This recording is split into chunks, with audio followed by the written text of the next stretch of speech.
하나님의 말씀은 요한복음 4장 24절, 요한복음 4장 24절입니다.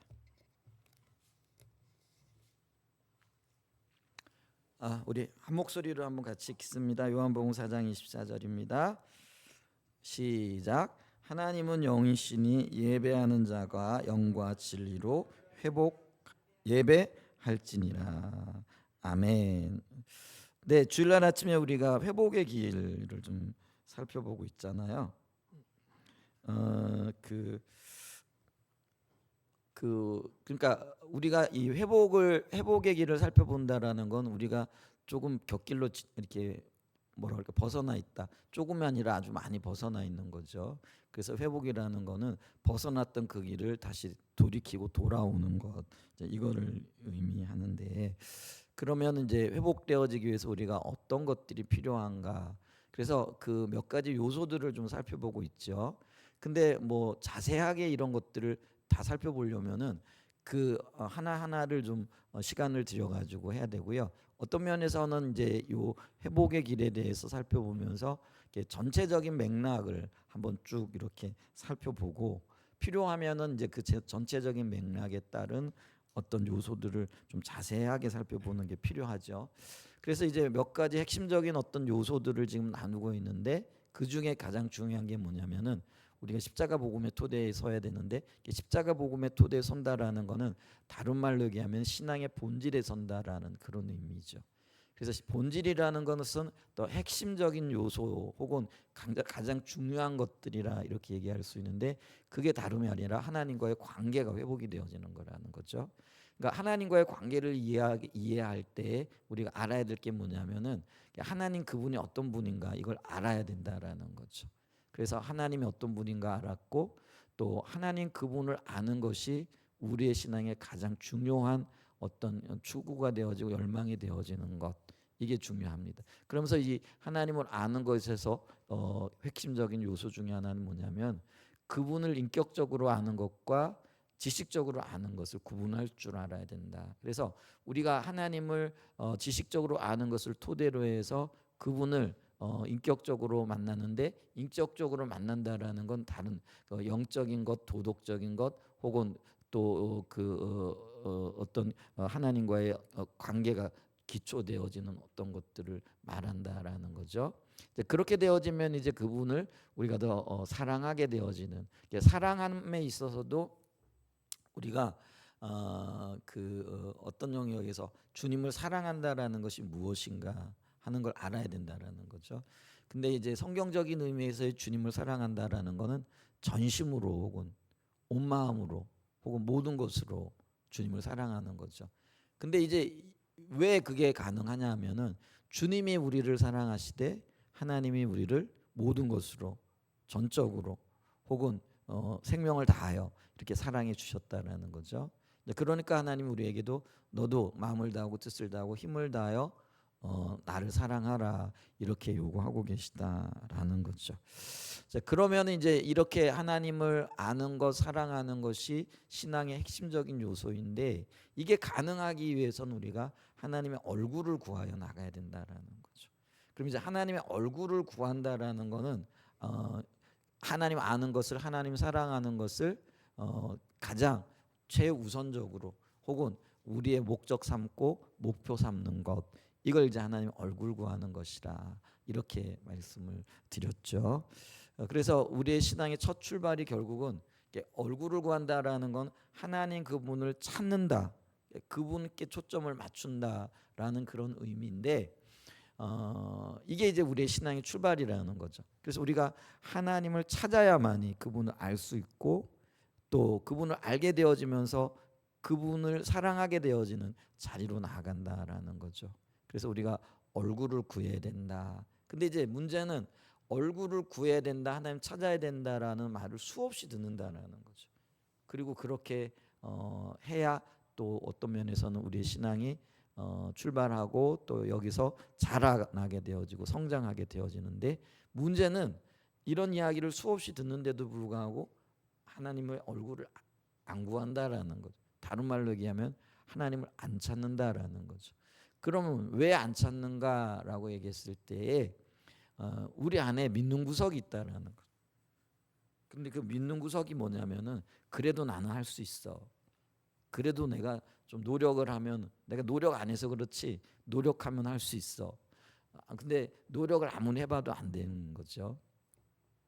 근데 그걸 우리는 자기 자의식이라고 얘기를 하고 또 자기가 자기 능력으로 살아가려고 하는 뿌리 깊은 어떤 인간의 교만이라 이렇게 얘기를 하는 거죠. 근데 이 교만이 어디서부터 왔느냐? 그게 바로 우리 인류의 조상이었던 아담으로부터 왔다라는 거죠. 그래서 아담이 자기 스스로 살아가고자 그 하나님이 금하셨던 열매, 나무 열매, 선악을 알게 하는 나무 열매를 먹게 되어지죠. 근데 그것을 먹었던 이유 중에 하나가 뭐냐면 자기 스스로가 자기의 신이 되려고 하는, 자기가 자기의 하나님 되려고 하는 이제 그런 어떤 교만이 있었다라는 거죠. 그래서 왜 얼굴 구하지 않느냐? 그래도 자기를 믿는 거죠. 내가 할 수 있다라고 생각하고 아니면 내가 하면 된다라는 어떤 의식을 가지고 있는 거죠. 근데 우리가 기억해야 될 것은요. 주님 없이는 아무리 노력해도 아무것도 할 수 없다라는 것. 그래서 나는 하나님이 필요하고 주님의 은혜가 필요하고 주님의 십자가가 필요하다라는 것들을 항상 기억해야 된다라는 거죠. 이걸 인식하게 되어질 때 자기를 의지하기보다는 하나님을 의지하고 하나님께로 나오게 되어지는 그런 일들이 있게 되는 거죠.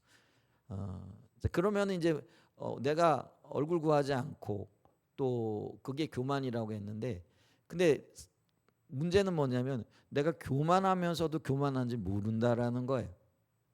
이것도 그렇죠. 그래서 절대로 어떤 분들이 당신 교만한 사람이에요. 그러면 화를 내지. 네, 난 참 교만합니다. 그러니까 진짜 교만한 사람은요, 이 얘기를 하면요 안 받아들인다라는 거죠.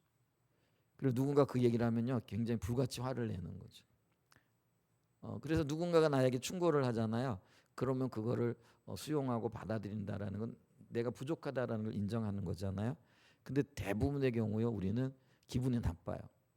그러니까 아주 어떤 면에서는 겸손한 것처럼 보이는 사람은 말은 안 할지 모르지만은요 속을 들여다보면요 부글부글 끓는단 말이에요.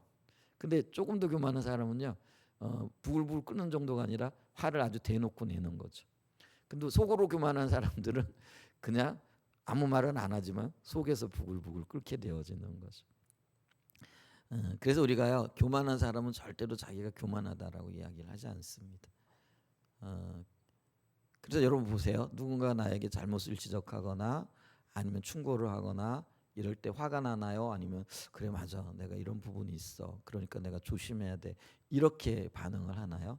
이제 그런 걸 보면은요 자신이 교만하다라는 것들을 볼 수가 있겠죠. 이제 그러면서 교만한 것의 몇 가지 특징들을 제가 말씀드렸잖아요. 그 중에 하나가 가장 큰 게 뭐냐면은 배우려고 안 해요.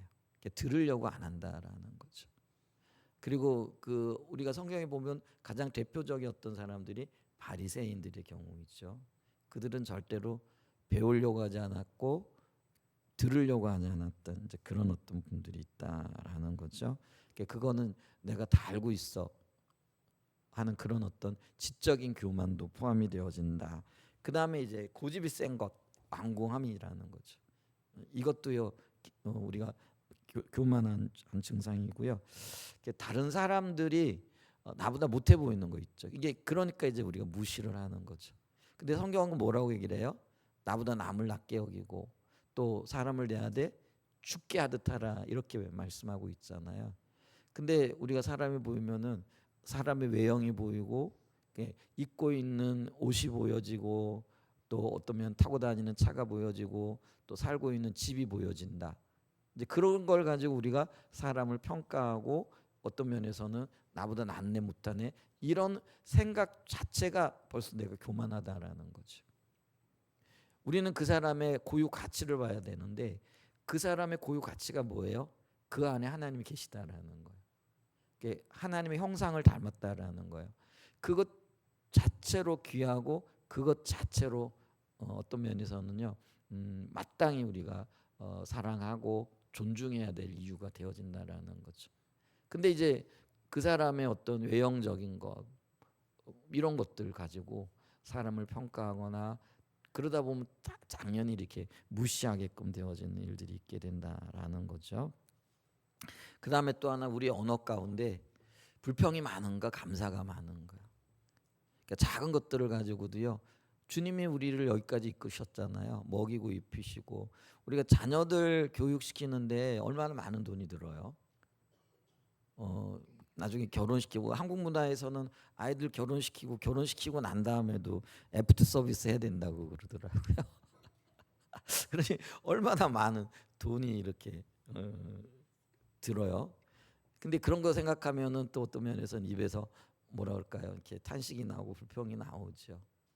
근데 그 모든 것들을 감당하게 하셨잖아요. 또 감당할 수 있도록 은혜를 베풀고 계시잖아요. 그리고 우리가 잘 먹고 잘 살고 있잖아요. 그러니까 이게 모든 것들이 얼마나 감사해요, 그죠?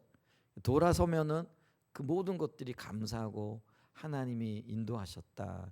아까 우리 집사님이 12월까지 인도하신 하나님 앞에 감사하다고 했는데 여기까지 온 거 진짜 감사잖아요, 그죠?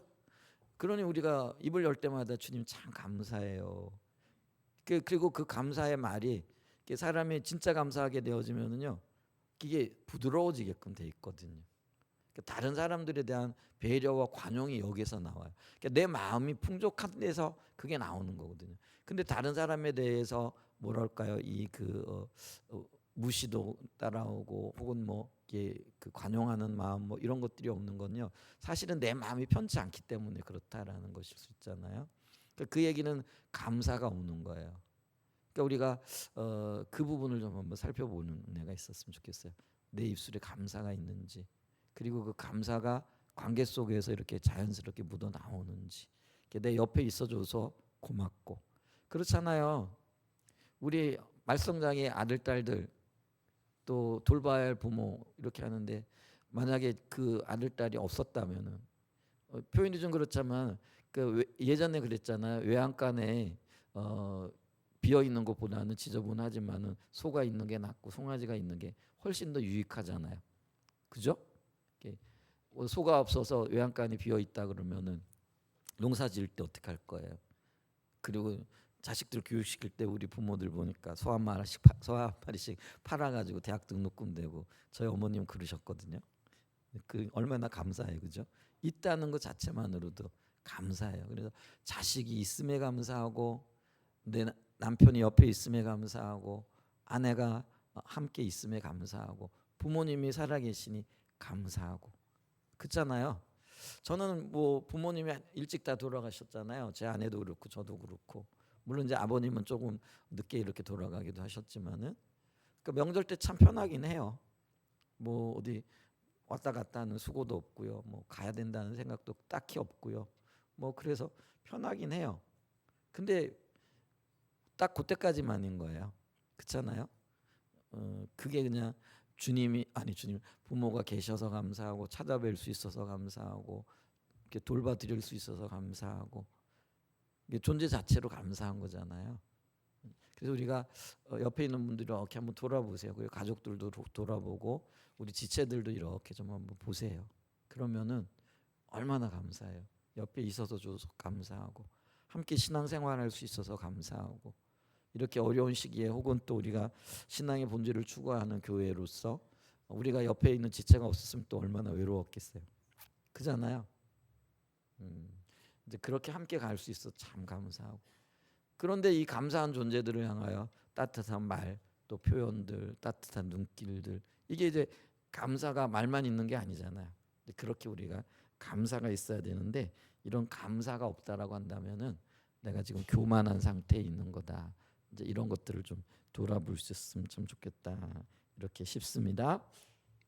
자, 그러면서 이제 주님의 얼굴을 구하여 나가야 되는 거죠. 근데 이제 주님의 얼굴을 구하여 나가는 것이 이게 다름 아니라 예배라는 거예요.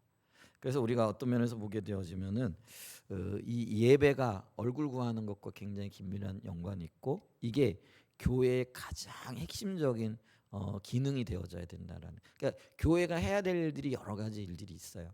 그걸 이제 대표적으로 우리가 교회의 4대 직무 혹은 기능이라 이렇게 얘기를 해요. 그래서 어떤 분들은 이제 십자가의 비유를 얘기를 해요. 여기 십자가가 있잖아요. 그러니까 십자가가 세로로 가로로 이렇게 세워져 있잖아요.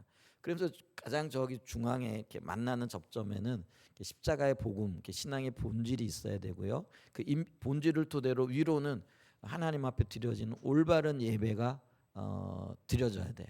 그러니까 예배가 하나님 앞에 드려지고, 그 다음에 밑으로는 뭐가 있어야 되냐면은요, 양육이 있어야 돼요. 그 이제 제자 훈련이라 얘기를 하기도 하고, 또 하나님의 사람들이 훈련받고 세워지는 이게 있어야 된다라는 거죠. 그 다음에 이제 양옆으로는 한쪽으로는 뭐가 있어요? 성도 간의 교제가 있어야 돼. 이걸 이제 코이노니아라고 얘기를 하고요. 그러니까 이제 우리가 서로 교제하고 또 봉사하고 하는 이런 어떤 것들이 있어야 되죠. 그 다음에 한쪽으로는 또 뭐가 있어야 돼요? 세상을 향한 섬김이 있어야 되는 거예요. 근데 세상을 향한 섬김이 이게 바로 다른 말로 얘기하면 선교 혹은 선교적인 삶이라 이렇게 얘기를 한다라는 거예요. 그래서 이 네 가지가요 교회에 굉장히 중요해요. 어떤 게요? 예배, 양육, 그 다음에 교제, 그 다음에 선교. 이 네 가지가 굉장히 중요한데 이 네 가지를 떠받들고 있는 게 뭐냐면은요 결국은 예배라는 거예요. 그러니까 이 하나님과의 관계가 돼야만이 이 네 가지도 의미가 있을 뿐만 아니라 이거를 의미 있도록 할 수 있는 힘과 능력이 생성이 되어진다라는 거죠. 그러니까 교회에서 가장 중점을 둬야 할 영역이 뭐라는 거예요? 예배라는 거예요. 이제 어떤 분들은 예배 그러면 뭐 어떤 면에서는 예배에 대한 어떤 오해가 이렇게 있기 때문에 굉장히 어떤 면 수동적인 거다. 뭐 노래하고 뭐 자기들끼리 즐기고 뭐 이런 거 아니냐. 그게 아니고요. 우리가 이해하고 있는 예배는요. 단순한 노래가 아니고요. 하나님 앞에 드려지는 하나님께 영광 돌리는 것과 관련이 되어진다라는 것이죠. 그렇기 때문에 이 예배가 교회의 가장 핵심적인 동력이 되어지고요. 기능이 되어진다라는 거예요. 그래서 이 예배가 우리의 초점이 되어져야 되고요. 그리고 교회 가운데는 이 예배가 살아나야 되고 생동감이 있어야 되고요. 또 곁길로 갔다가도 빨리빨리 돌아올 수 있도록 온 신경을 쏟아야 된다라는 거죠. 그만큼 예배가 중요하다라는 거죠. 그러면서 예배 회복이라는 주제를 가지고 그것도 책이 2권 정도 쓰여질 정도로 어떤 면에서는 살펴봐야 될 것이 많아요. 근데 이번에는 지난 컨퍼런스 때 언급이 되어졌던 것, 그게 이제 예배에 대한 기본적인 아웃라인이고 세워져야 할 어떤 구조와도 관련이 되어지기 때문에 그 부분들을 중심으로 해서 좀 나누기를 원합니다. 그래서 첫 번째, 십자가의 복음, 신앙의 본질의 삶과 예배는 같이 간다라는 거죠. 그러니까 우리가 하나님을 찾아 주님께 영광을 돌리고 또 그 찬사하고 기뻐하는 것, 이제 이게 신앙의 본질 혹은 십자가의 복음과 분리되어지는 순간 이 예배는 참다운 예배가 되어질 수가 없다라는 거예요. 그렇기 때문에 우리의 신앙과 예배는 함께 가야 된다라는 것들을 우리가 기억해야 된다라는 거죠. 그래서 빌립보서 3장에 보면은요 사도 바울이 믿음으로 말미암는 의에 대해서 말하고 있어요. 이게 믿음으로 말미암는다라는 거는 십자가의 공로를 붙잡는 것과도 관련이 되어지고요. 또 주님과 동행하며 동역하는 삶과도 관련이 되어지는 거죠. 그래서 우리의 신앙의 굉장히 핵심적인 요소 중에 하나가 믿음에 의한 삶이죠.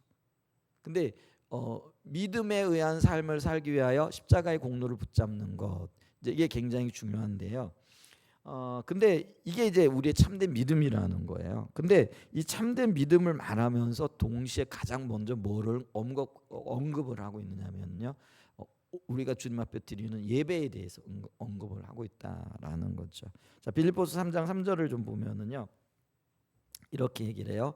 하나님의 성령으로 봉사하며 그리스도 예수로 자랑하고 육체를 신뢰하지 아니하는 우리가 곧 할례파라. 이게 이제 거짓 할례파, 그러니까 거짓 성도들이 있다라는 거예요. 근데 반면에 참 성도들이 있는데 이 거짓 성도에 비추어서 참 성도가 할례파라라는 거예요. 그러니까 마음에 할례를 행한 자들, 진정으로 주님을 믿는 자들, 진정한 예수 믿는 예수쟁이들이 우리라라고 얘기를 하면서 그 진정으로 예수 믿는 사람들의 3가지 기본 조건을 얘기를 해요. 첫 번째가 뭐냐면은요. 첫 번째가 뭐예요? 성령으로 봉사하며. 두 번째가 그리스도 예수로 자랑하고, 세 번째가 육체를 신뢰하지 않는 것. 이게 다 깊이 연관이 되어지는 거예요. 근데 여기 이제 성령으로 봉사한다라고 얘기했을 때에 이 봉사라는 단어가 라트리오라는 단어예요. 라트리오에서 라트리온 테스트로 나오는데요. 요게 이제 명사형으로 가게 되어지면 예배 이렇게 되어지는 거예요. 근데 라트리오라는 동사로 쓰여지게 되어지면은 섬기다, 봉사하다라고 얘기를 해요. 그럼 이제 봉사하다, 섬기다라는 말을 영어로는 서비스라 이렇게 얘기를 하죠. 오늘날은 근데 이 단어가 이제 단어의 쓰임새가 여러 가지가 있잖아요. 근데 우리는 오늘날 서비스 이러면은 식당에서 서빙하고 이렇게 봉사하고 이런 것들을 생각하기 쉬운데, 원초적인 의미는 뭐냐면은요, 이게 예배라는 단어라는 거예요. 그래서 우리가 미국 저는 그 미국에 가서 교회에서 예배 드려 보지는 않았어요. 제가 미국에 가긴 갔는데 하루 저녁만 자고 와가지고 그래서 뭐 미국 교회를 방문해 보지는 못했는데요. 남아프리카 공화국에 갔더니 거기도 이제 영어권이잖아요. 이렇게 주보를 이렇게 받아 보니까 그 주보 순서지에 서비스 이렇게 돼 있어요. 그러니까 예배 순서 이렇게. 그러니까 영어로 서비스로 할 때 그게 우리나라 말로는 예배로 이렇게 번역이 되어진다라는 거예요. 근데 이제 원어로 보게 되어지면은요, 이 단어가요, 라투리오라는 동사형이라 그랬잖아요. 근데 이게 헬라어인데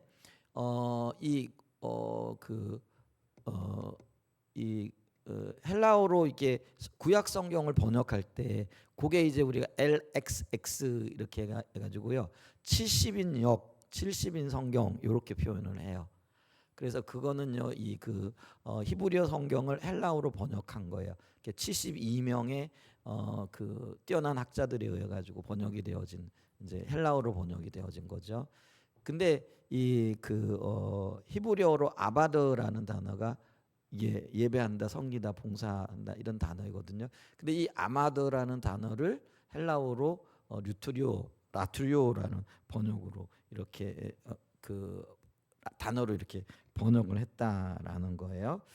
근데 이 라투리오라는 단어를 헬라어로 번역을 했는데, 이 헬라어 라투리오는요, 주로 종교적인 관련성을 지닌 곳에서 사용되어졌다라는 거예요. 특별히 하나님께 대한 봉사를 언급할 때 이 단어가 쓰여졌고요.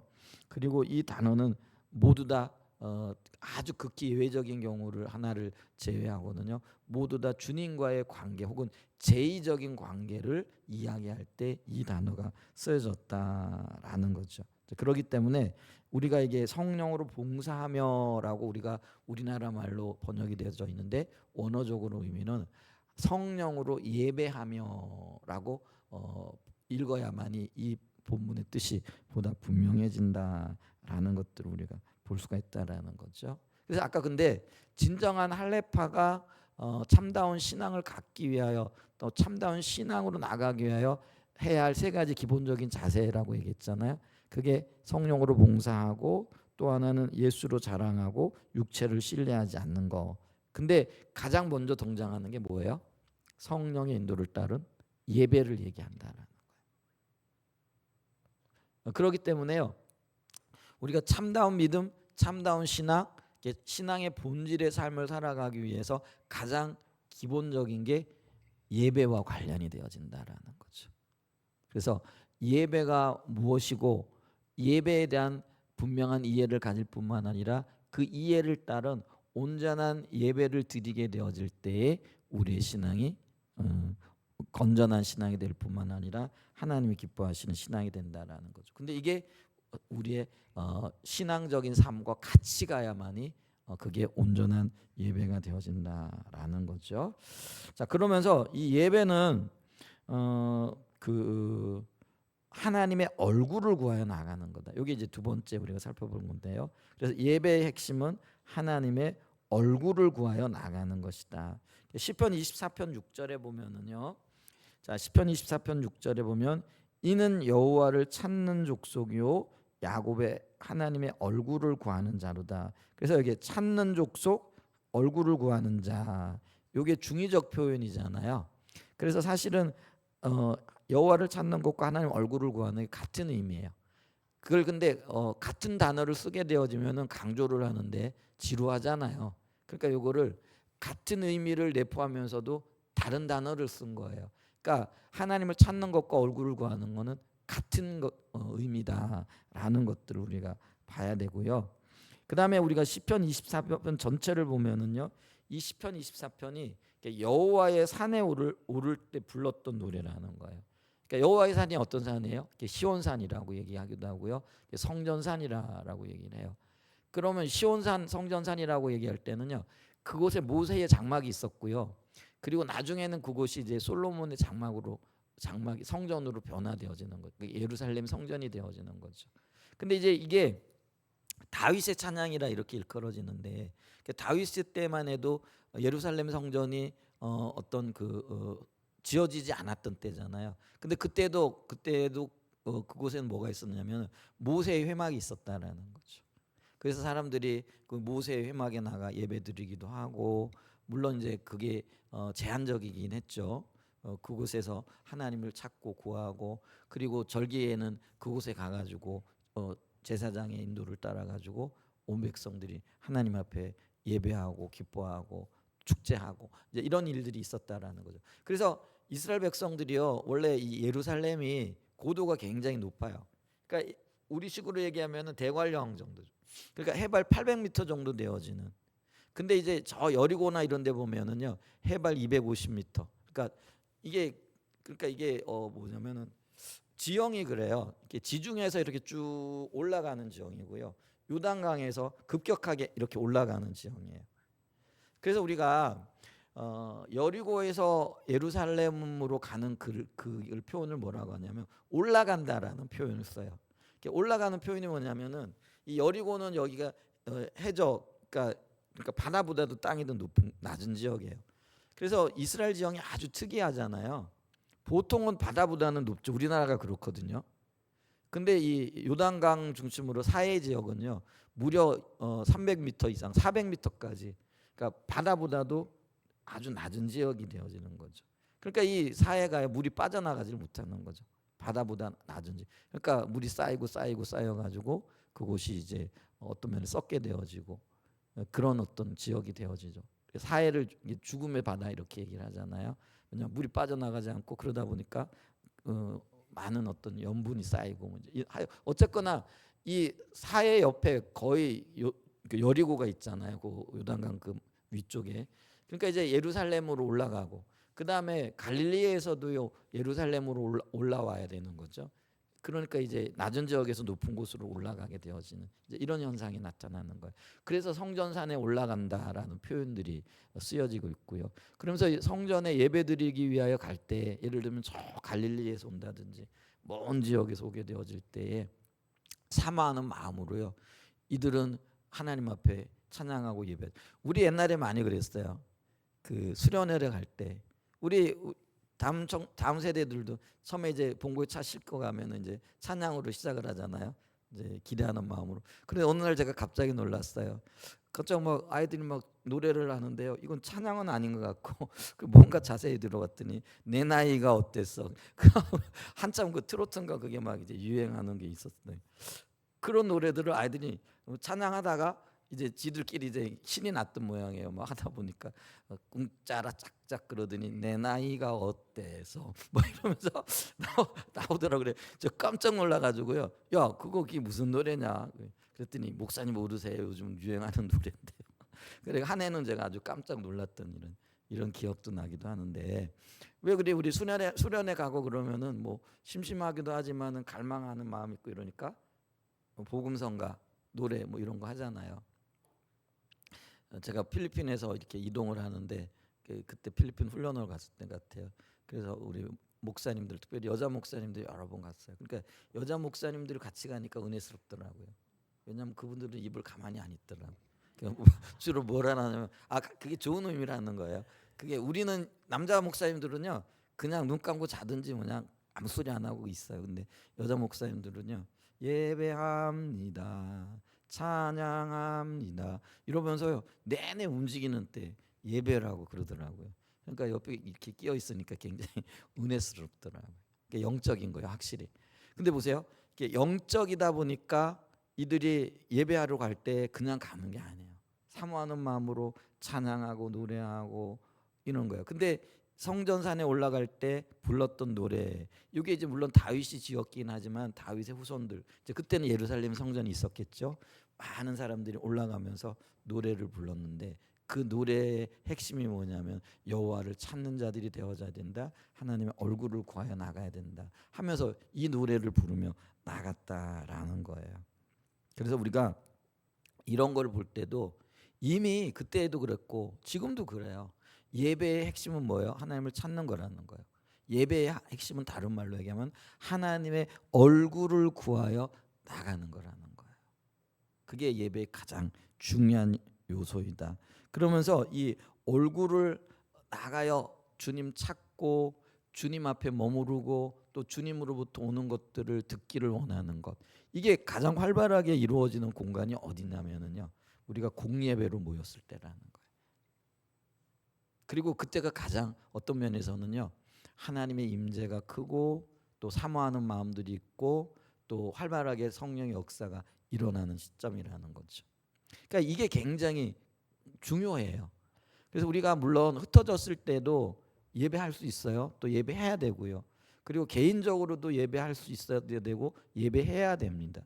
근데 그 가장 기본적인 예배는요, 모든 성도가 모여가지고 드리는 공예배가 되어진다라는 거예요. 그러니까 한사랑 예정교회의 가장 중요한 모임은 어떤 때냐면요, 이렇게 모든 성도들이 모여가지고 함께 예배드리는 이 시간이 되어져야 된다라는 거예요. 그렇기 때문에 이 시간은요, 여러분들 주님을 찾되 전심으로 찾고 함께 모여 주님을 높이고 그리고 성도 간의 영적인 교감과 교류가 이어지는 시간이기 때문에 굉장히 중요하게 여겨야 돼요.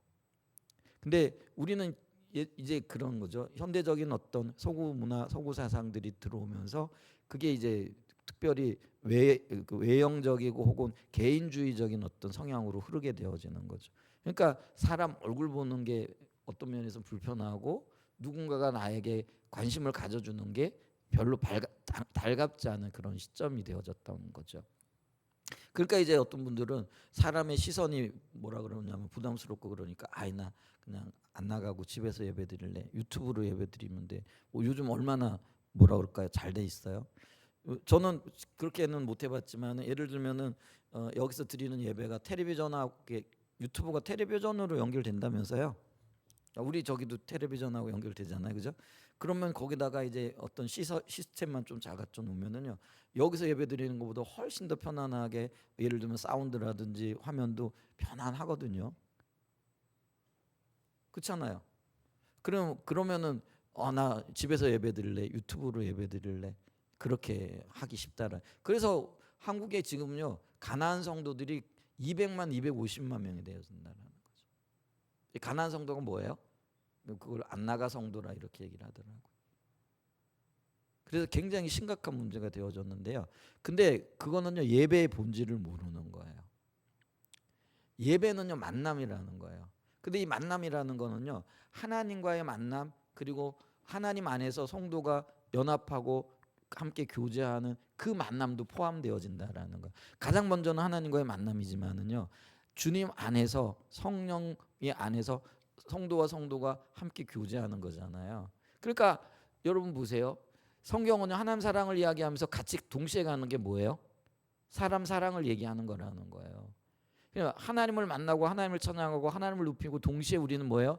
사람과의 교제와 연합을 통하여 하나님의 역사를 이루어가는 거라는 거죠. 그래서 성경은요 모이기를 패하는 어떤 사람들의 습관과 같이 하지 말라라고 얘기를 해요. 그러니까 우리가 몸이 아주 아프거나 아니면은 우리 주한이가 면역력이 굉장히 약해져서 입원했다가 이번에 퇴원을 했는데 건강하게 퇴원할 수 있어 참 감사해요. 그러니까 면역력이 약해가지고 병들 어떤 위험이 있거나, 그러니까 어쩔 수 없는 상황에서는요 그렇게 할 수 있어요. 근데 우리가 충분히 나와서 예배 드릴 수 있고 충분히 함께 하나님 앞에 서야 됨에도 불구하고 만약에요 다른 여러 가지 이유들이 있잖아요. 필수적인 필연적인 이유가 아닌 것들이 많아요. 아니면 사람의 부담감을 싫다든지, 아니면 나는 습관이 안 돼서 그렇다든지, 뭐 이런 어떤 것들이요. 그런 이유들로는요 교회 안 나오면 안 돼요. 왜냐하면 이 시간이 가장 중요한 시간이고, 그 예배의 핵심이 함께 만나 공동체로 하나님 앞에 드려지는 시간이라는 거예요. 그래서 이 시간이 가장 중요한 거예요. 그리고 이곳에서 하나님이 영광을 받으실 뿐만 아니라 하나님의 의중과 의도를 보여주는 시간이고요. 영적인 공동체 의식이 자라나는 시간이 되어진다라는 거죠. 그래서 여러분 예배를 사모하셔야 돼요. 그리고 그곳에 가장 큰 하나님의 임재가 함께하는 은혜가 있게 되어지는 거죠. 그래서 개인적으로 예배 드려봐요. 유튜브 우리 예배 드려봤잖아요. 또 드려보신 분들이 있고, 코로나 기간에 처음에는 정장 입고 나와가지고 예배 드리다가 나중에는 코트 벗고요, 나중에는 그냥 반바지 입고요, 이렇게 되어지잖아요. 그게 우리 모습이지. 그러니까 예배에 집중하는 게 아니고요, 그냥 틀어놓고 사실은 뭐 딴짓하고 돌아다니는 거죠. 그러니까 예배가 안 되어질 수밖에 없는 거라는 거죠. 근데 우리가 만남이라는 것은 인격적인 관계이잖아요. 그러니까 우리가 사람 만나러 갈 때도요, 옷차림을 우리가 다시 한번 거울을 보고 머리 매무새를 만지고 옷을 이렇게 단정한 이고, 그게 인격적인 만남이기 때문에 그렇다라는 거예요. 그리고 그게 예의고요. 그렇죠? 그렇기 때문에 우리가 주님 앞에 나올 때 주님을 만나야 되니까 단정하게, 좋은 옷 입어라 이거 아니에요. 단정하게, 어떤 면에서는 내가 사람을 만났을 때라도 폐를 끼치지 않고, 어떤 의미에서는요 사람이 이렇게 폐를 끼치는 정도가 아니라 불쾌하게 여길 수 있는 어떤 것들도 있을 수 있잖아요. 이제 그런 것들을 돌아보는 거죠. 이제 그러면서 자기를 준비시키는 거죠. 이제 그런 마음으로 주님 앞에 나와 예배하고 교제하고 성도 간의 교제도 일어나게 되어지는 이제 그런 일들이 있어야 된다라는 거죠. 그래서 우리가요, 이 예배가 그 하나님의 얼굴을 구하여 나오는 시간인데, 교회적으로는 가장 중요한 게 이 공예배 시간이라는 거예요. 그것도 이제 우리가 뭐 공예배 이렇게 얘기를 하면 주로 뭐 주일 낮 예배, 저녁 예배, 수요 예배, 뭐 금요일 날 서야배, 뭐 이 정도 이렇게 하지만은, 그래도 가장 중요하게 여기는 게 우리가 이 낮 예배의 시간이잖아요. 그리고 가장 많이 모이는 시간이기도 하고요. 그렇기 때문에 우리가 이 시간을 소중히 여기고, 주님을 만나고 주님 안에서 우리가 함께 온전한 공동체로서 연합하는 시간이라는 인식을 가지고 이 시간을 소중히 여기실 수 있는, 그리고 사람들이 미혹하는 시간, 아예 안 가도 돼, 집에서 예배 드리면 돼, 이런 것들이요 내가 신앙을 벗어나 있을 때는요 아주 설득력 있게 들려지거든요. 그러니까 내 마음에 그런 요소들이 있기 때문에 들려지는 거예요. 근데 그런 것들에 속지 않으시기를 축복합니다. 그래서 우리가 이렇게 공예배 시간에 함께 나와 예배하고 그렇게 주님을 추구하고 그렇게 예배드리는 은혜가 있으시기를 간절히 소원해 봅니다. 자, 그러면서 이렇게 얼굴을 구하고 찾는 건데, 그럼 얼굴을 구하고 찾는 것에서 가장 효과적이고 효율적이다, 뭐 효율적이라고 표현하면 맞을지 모르지만은 우리에게 주어진 가장 유효한 수단이 뭘까? 이게 방법론적으로 얘기를 하는 거예요. 그게 찬양과 경배다라는 거예요. 그래서 찬양과 경배로 드리는 예배. 그래서 예배의 중요한 요소가 찬양과 경배라는 거예요. 왜냐하면은 우리의 신앙에 있어서 굉장히 중요한 요소가 이게 찬사하고 그분을 기뻐하는 거잖아요. 이게 찬사한다라는 건 주님의 행하신 일들을 인하여 그분께 감사하고 영광을 돌린다. 찬사라는 게 박수 쳐드린다라는 그런 의미잖아요. 이제 그런 요소들이 있고요. 그 다음에 이제 그분 한 분만으로 기뻐하는 거죠. 근데 찬양과 경배의 요소도 똑같다라는 거예요. 찬양으로 그분을 높이고 경배로 그분 앞에 나가는 것을 의미하는 거기 때문에, 그래서 이 찬양과 경배가 예배의 그 가장 중요한 어떤 핵심적인 요소와 맞닿아져 있다라는 거죠. 그래서 이 찬양과 경배가 뭐냐? 그러니까 우리가 이해하기로는요 여러 형태의 예배가 있을 수 있어요. 그러니까 예배도 찬양과 경배로 드리는 예배가 있고요. 예를 들면은 묵상으로 드리는 예배도 있고요. 또 때로는 뭐 우리가 뭐 다른 어떤 예배가 있을 수 있을까요?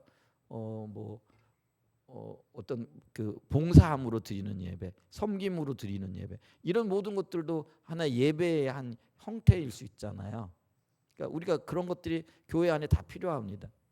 삶과 밀접하게 연관되어져 있기 때문에. 그런데 이런 여러 가지 예배 형태 중에서도 이 찬양과 경배가요 직접적으로 주님 앞에 드려지는 예배가 되어지기 때문에 가장 어떤 면에서는요 하나님 기뻐 받으시는 예배가 되어진다라는 거죠. 이제 그래서 천상에서도, 그러니까 천국에서도 어떤 예배가 드려져요? 요한계시록 4장과 5장에 보게 되어지면은요 이 그 천상의 예배를 보게 되어지면 거룩하다 거룩하다, 이게 이제 그 그룹들과 그다음에 12사도들과 하나님의 백성들이 그게 주님 앞에 드리는 찬양인 거예요. 그러니까 거룩하다 거룩하다 외치며 자기 면류관을 벗어 보좌 앞에 던져드리며 그런 예배를 드리는 거잖아요.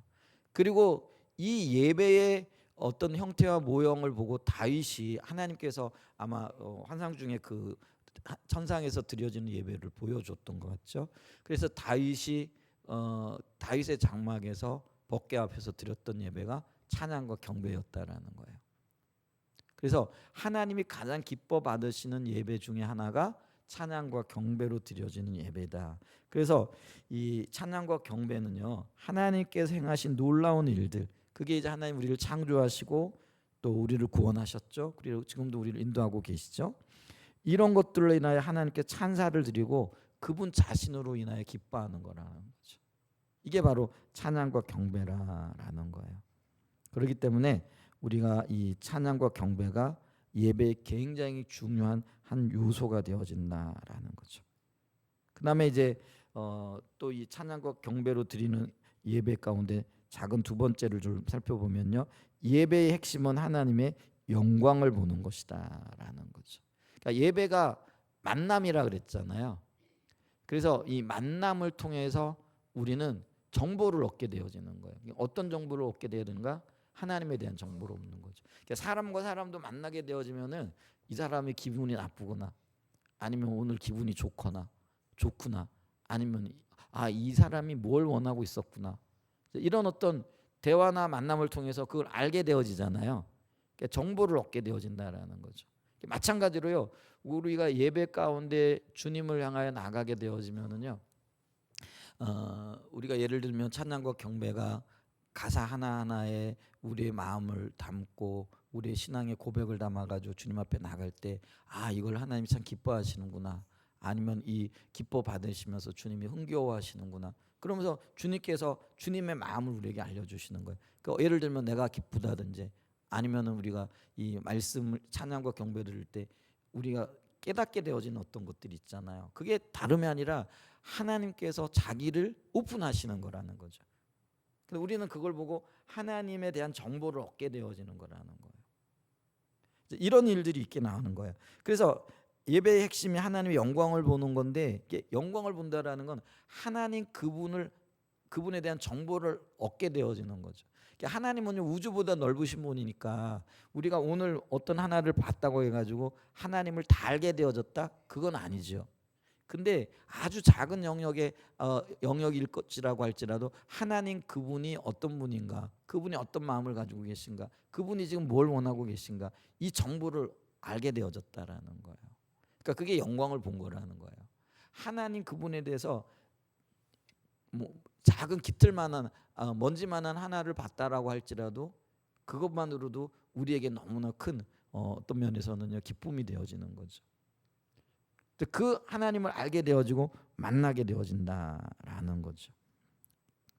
그렇기 때문에 우리가 이 찬양과 경배는요 하나님을 만나는 수단이요 도구인데, 이 수단과 도구가 하나님께만 드려져야 된다라는 거예요. 작은 세 번째가, 그래서 찬양과 경배는요 오직 하나님만을 위한 거라는 거예요.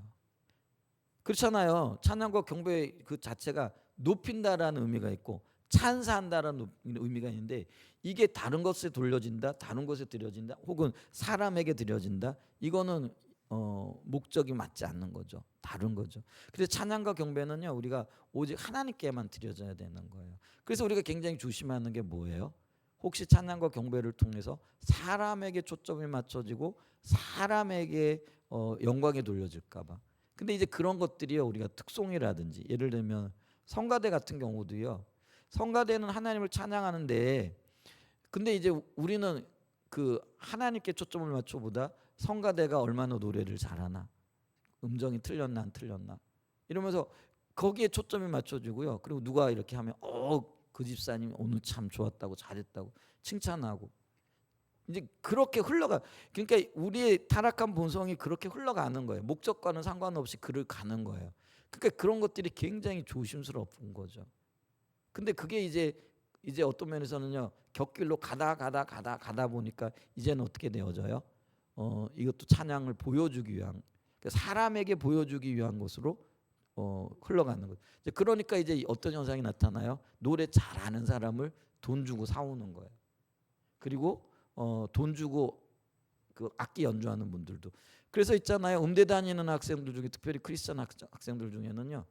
교회를 투어하는 그러니까 아르바이트 하는 학생들도 많이 있어요.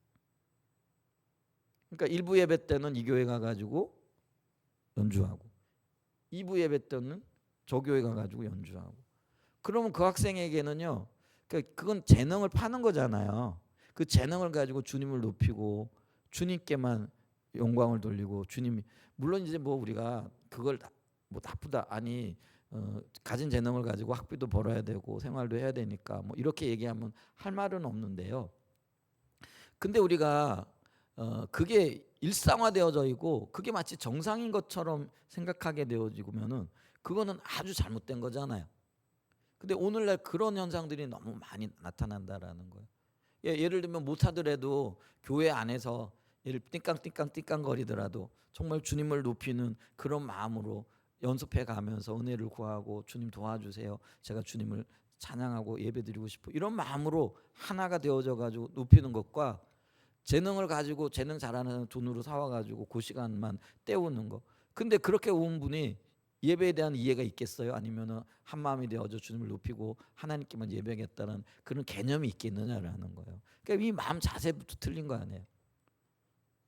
그런 일들이 일어날 수밖에 없다라는 거예요. 그렇기 때문에 우리는요 이 찬양과 경배는 오직 주님께만 영광 돌려야 된다라는 거죠. 그래서 히브리서 13장 15절에 보면은요. 그러므로 우리는 예수로 말미암아 항상 찬송의 예배를 하나님께 드리자. 누구에게요? 하나님께 드리자. 그러니까 우리가 이 예배는 하나님께만 드려져야 되는 거예요.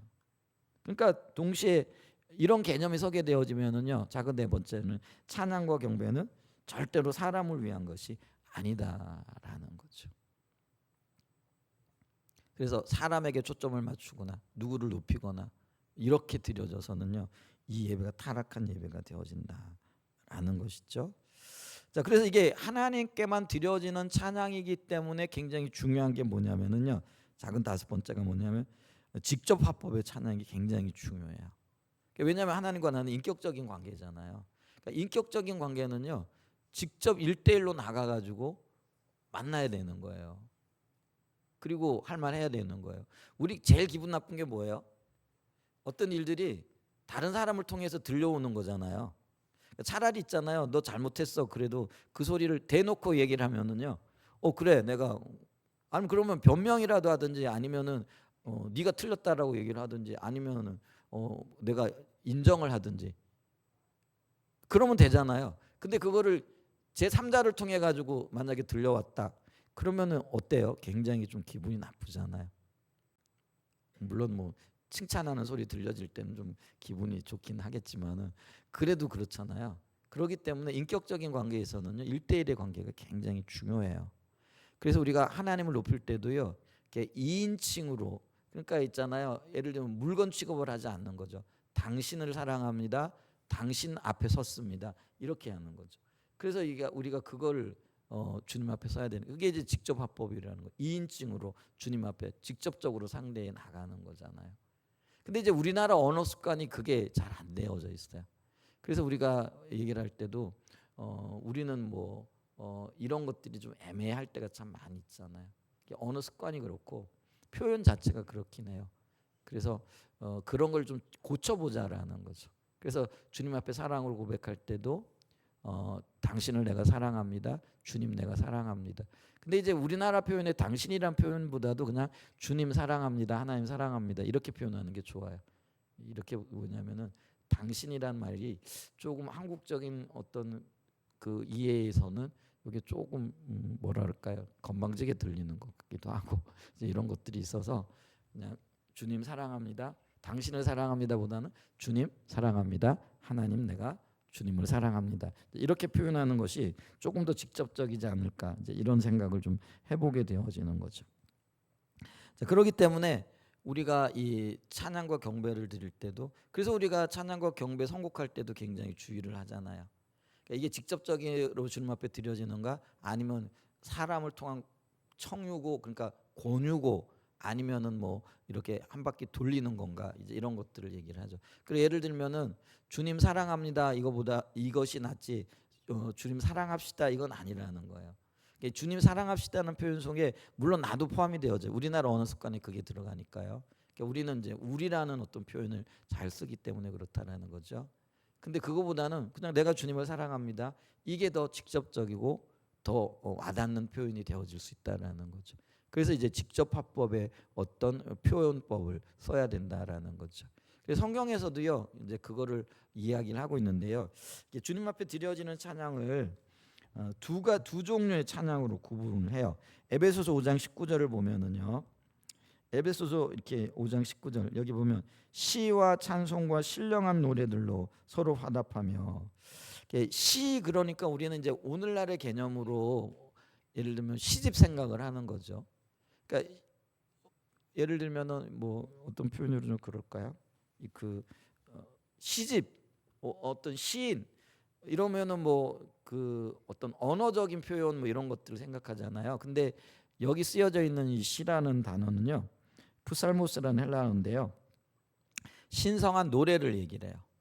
그리고 이 찬송가들 중에서도 시편, 그러니까 시편이 다 예전에는 곡조가 있는 노래였다라는 걸, 지금은 우리가 이게 곡조가 사라져 버렸으니까 이 노래를 어떻게 부르는지, 혹은 또 이게 우리나라 말로 번역이 되어져 있는데 이게 지금 있죠, 산문으로 이렇게 번역이 되어졌단 말이에요. 근데 원래는 이게 노래예요. 그러니까 함축적이고 어떤 면에서 의미가 어떤 면에서는 압축이 되어져 있는 것들이에요. 원래 그러니까 이게 원어로 보게 되어졌을 때 이거를 가리키는 거예요. 그래서 근데 여기 시와 찬송과 신령한 요거는요, 세 가지가 다 같은 표현들인데 요걸 아까 했잖아요. 중의적인 표현이지만은 다양하게 표현하기 위해서 시와 찬양과 노래들, 여기다 신령한 노래들, 이 신령한 노래들은 예를 들면은 다윗의 장막에서 아삭과 헤만이라는 어떤 그 예배 인도자들이, 그게 이제 예언과도 관련이 되어지고요, 하나님으로부터 주셨던 어떤 말씀도 관련이 되어지고요, 다양하게 쓰여지는 것들인 거예요. 근데 어쨌거나 이게 찬양과 경배라는 거예요. 이게 찬양과 경배들을 이게 하는데 보면 서로 화답하며, 그리고 하나는 마음으로 주께 노래하며 찬송하며, 여기서 이제 두 종류의 찬양을 본다라는 거죠. 서로 화답한다라는 건 뭐냐면, 요게 이제 우리가 예를 들면 요거를 이제 우리나라에서는 어떻게 쓰냐면 복음성가의 어떤 찬양들이라, 이렇게 복음성가라는 건 뭐예요? 하나님을 높이긴 해요. 근데 간접적으로 높여요. 그리고 사람들에게 우리 주님이 위대하시니까 우리 하나님께로 나갑시다, 우리 주님을 믿읍시다, 주님께로 나와야 살 길이 생깁니다, 이런 거죠. 그리고 예를 들면 우리 대표적인 게 있잖아요. 예를 들면 예수 믿으세요, 예수 믿으세요, 이런 어떤 찬양들 있잖아요. 그리고 제가 좋아하는 찬양은 손에 있는 부귀보다 주를 더 사랑하는가, 이슬 같은 목숨보다 주를 더 사랑하는가, 이 찬양들 많이 들어보셨죠? 근데 요거를요 찬양 경배곡이라고 얘기하지는 않아요. 그거는 복음성가라고 얘기를 해요. 복음성가는 뭐냐면은요, 사람에게 권유하는 거예요. 이 주님이 이렇게 놀랍고 아름답고 귀하기 때문에 우리 주님 같이 믿읍시다. 이게 서로 화답하는 거예요. 이런 종류의 찬양들도 있어요. 그런 종류의 찬양을 해야 할 때도 있어요. 근데 요게요 찬양과 경배곡으로 분류되어질 때는 이제 두 번째 들어가는 게 뭐냐면 너희의 마음으로 누구에게 노래하고요? 주께 노래하며 찬송하며 이렇게 얘기를 해요. 여기서 주께가 퀴리오스잖아요. 하나님 그분께 직접적으로 나가는 거라는 거예요.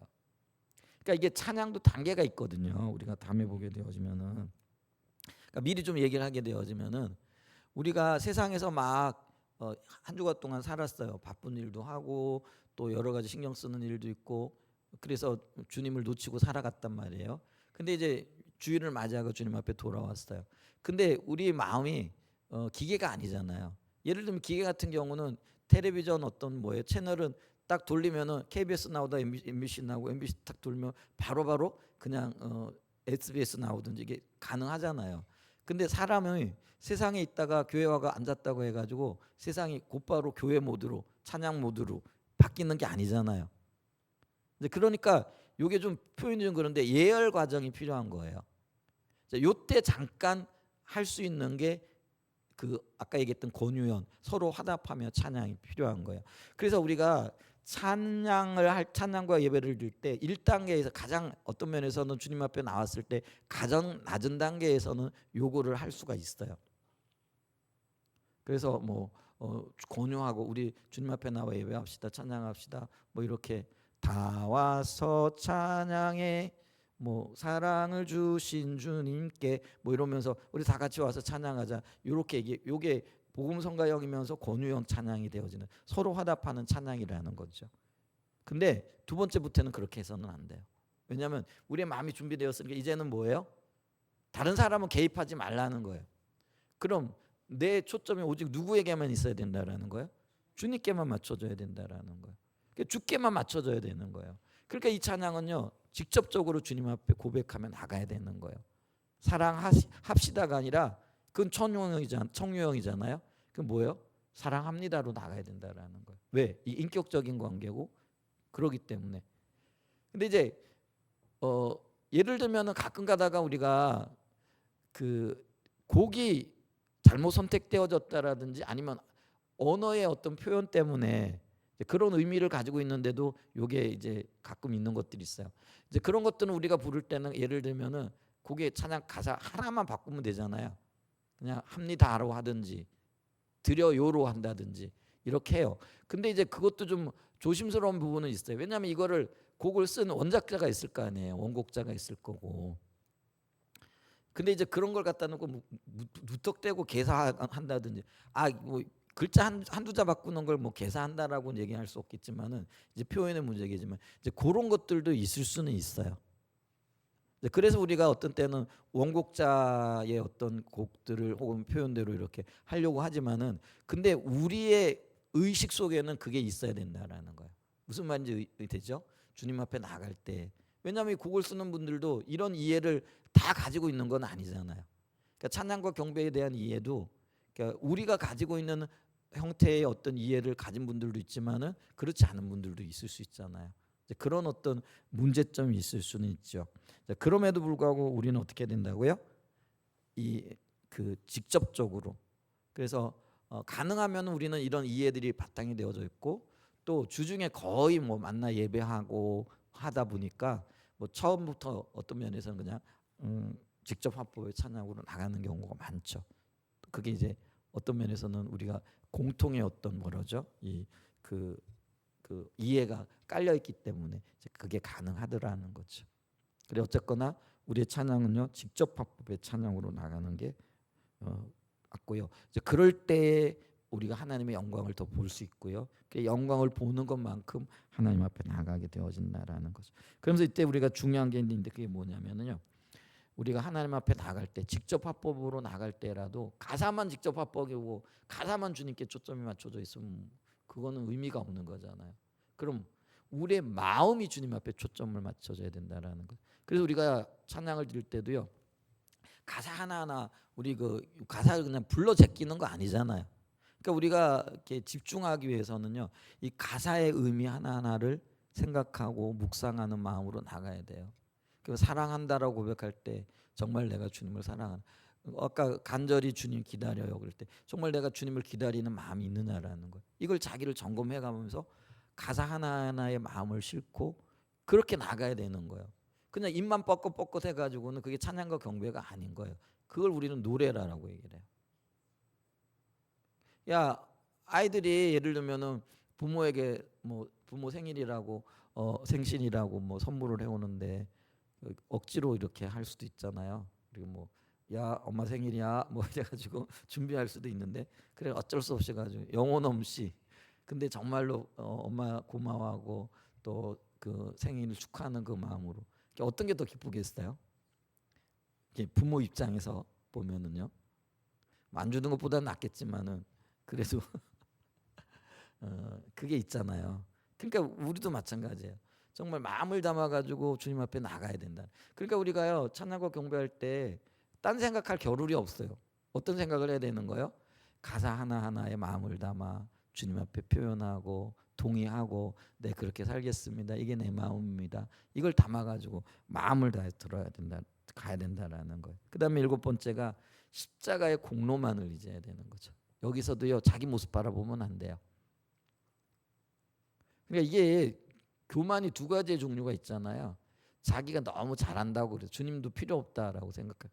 그러니까 그 자기가 잘한 것에 초점을 맞추는 거지만 자기가 잘못한 것 때문에 그곳에 초점을 맞추는 것도 이게 교만이라는 거예요. 왜요?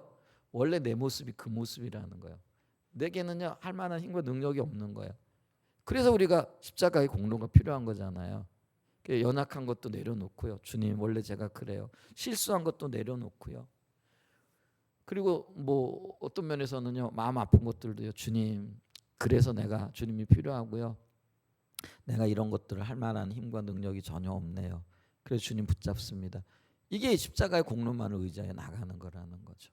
아멘. 근데 예를 들면은 그 우리가 누가복음 18장에 보면은 자기 의에 충만했던 그 바리새인 있잖아요. 그럴 수 있고요. 또 한편으로는요 자기 연민에 빠져가지고 나 같은 것이 어떻게 주님 앞에 나가겠습니까? 근데 세리는요 참 잘못한 게 많은 사람이었잖아요. 그런데도 뻔뻔스럽게 나가가지고요 주님 나는 죄밖에 없습니다. 그래도 주님의 은혜가 필요합니다. 이래 나가는 거예요. 그게 십자가의 공로를 의지하여 나가는 거라는 거죠. 아멘. 우리가 주님 앞에 나갈 때 그런 자세로 나가야 되고요. 그 다음에 여덟 번째로는요. 그러면서 우리의 삶이 주님 앞에 드려지길 원하고 비춰주시고 알려주시고 깨닫게 하신 그것들을 살고자 하는 열망을 가져가야 된다는 거죠. 요게요 우리가 적극적으로 주님의 일에 동역하고 동참하는 삶인 거죠. 그러니까 주님의 알려진 그 일에 적극적으로 동참하고 적극적으로 그 일에 동역하는 것 이게 다른 말로 얘기하면은 산 위에 있는 도시인 거죠. 그러니까 산 위에 있는 도시는 숨겨지지가 않잖아요. 우리가 조금 높은 곳에만 있으면은 그게 숨겨지지 않는 게 되어지는 거죠. 다 드러나게끔 되어져 있다라는 거죠. 그래서 이게 내 삶을 통해 예수를 나타내고 보여주고 하는 그런 삶으로 나가는 거죠. 그래서 빛과 소금의 삶으로 영향력을 미치는 삶을 살아나가야 된다라는 거죠. 그러면서 아홉 번째는 뭐냐면은요. 이때 있잖아요. 리더가 먼저 예배하며 나가야 돼. 그러니까 예배 인도자들은요. 자신이 그런 모습으로 예배자가 되어져서 나가고요. 또 함께 예배드리는 분들도요. 그렇게 같은 모양, 같은 모습, 같은 자세를 가지고 하나님 앞에 예배하며 나가야 된다라는 거죠. 근데 이제 왜 이런 얘기를 하냐면요. 이제 우리 교회 같은 경우는 특별히 이제 우리 성교회 연합하는 교회들은요. 이런 것 이제 철저하게 다루어져 있고 너무나 많은 이야기들이 있으니까 없어요. 근데 일반적으로 우리가 유튜브나 이런 데 보면은요. 리더는요. 자기가 먼저 예배해야 되는데 자기가 예배 인도자로서 어떤 면에서는요. 예배 인도자로 서기 때문에 예배가 안 되는 거예요. 자기는. 그러니까 이제 예를 들면 쓸데없는 어떤 뭐죠? 뭐라 그러죠? 코멘트 이런 것들이 너무 많고요. 그러니까 그런 것들은요 꼭 필요할 때만 예를 들면 곡이 정상적으로 갈 때는요 가사 같은 거 이런 거 불러줄 필요 없어요. 근데 유튜브 들어가서 한번 들어보시면 대부분 가사를 왜 그렇게 불러주는지 모르겠어요. 그리고 또 막 뭐 주님 사랑합시다, 뭐 합시다, 뭐 합시다, 뭐 이러면서 그게 어떤 의미냐? 그게 분위기를 띄우려고 하는. 그러니까 예배 인도자가 그 성중들로 하여금 어떤 뭐랄까요? 분위기를 조성해 가지고 뭐 감정을 이렇게 유도한다라 그럴까요? 그렇게 되어지는 거. 그렇게 되어지면 그거는 예배가 아니라는 거예요. 주님께 드려진 예배가 아니라는 거죠. 근데 실제로 이제 우리 그 리더들 교회 보면은요, 예배 인도자들이요 그런 부분에 대해서 굉장히 압박감을 가지고, 왜냐하면 갖다가 대놓고 얘기를 하시니까. 그래가지고 이제 예배 인도자가 어떤 때는 바뀌기도 하고 이런 일들이 일어나요. 그게 왜 얘기를 했는데도 교정이 안 되거나 그러면은요 가차 없더라고요. 그게 이제 왜냐면은요 사람의 어떤 것보다도요 물론 그들을 훈련시키고 해 나가야 되는 어떤 것들이 있는데 예배가 더 중요하다라는 거죠. 그래서 몇 번 얘기를 하고 그래도 교정이 안 되면은요 그냥 바로 이렇게 예배 인도자를 바꾸기도 하고 이런 일들이 있더라. 그 이제 우리 같은 경우는 감정적이라 야 이거 너무 심한 거 아니야? 뭐 이제 이렇게 되어지는데 근데 이제 예배가 하나님 앞에 드려지고 하나님과의 만남이라는 것들을 우리가 생각하게 되어지면은요 이런 부분들에 있어서도 분명한 것들이 오히려 도움이 되고 이런 부분들이 있더라는 거죠. 그래서 예배 인도자들은 참 깨어 있을 필요가 있어요. 그리고 그 주님과의 관계에서도 일상생활에서도 그렇지만은 예배를 주도하려고 해서 안 돼요. 그리고 분위기를 뭐 바꾸려고 아니요. 본인이 예배하면은요 주님이 오시고요. 그러면은 그게 예배가 되어지는 거예요. 이제 그걸 지금 이야기를 하고 있고 그렇기 때문에 예배 인도자가 먼저 예배해야 된다. 그다음에 이제 큰 네 번째로요. 이제 경배의 단계 아까 얘기했어요.